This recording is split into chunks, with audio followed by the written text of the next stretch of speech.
Na ir galutinai rezimuojant OMVL RegFast dujinių purkštukų niuansus ir visą apžvalgą, kurią atliekame servise 007, norime parodyti ir palyginti kartu tiek vieną reilą iš 4 purkštukų, reiškia OMVL RegFast, ir iš 3 purkštukų. Matom, kaip jie atrodo. Iš esmės jie yra visiškai identiški.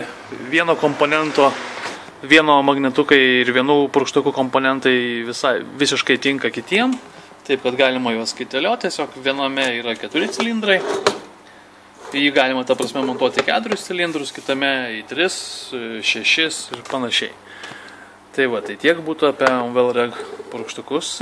Tie, kas susidomėjot ar turit klausimų, galit drąsiai rašyti elektroniniu paštu ar kontaktuoti mūsų kanale Facebook'e. Plačiau apie įrangą ir apie remontą, tai www.automobiliuremontas.lt. Prašau, skaitykit, klauskit, jeigu kažkas domina, kontaktuokit, kuo galėsim, tuo bandysim padėti.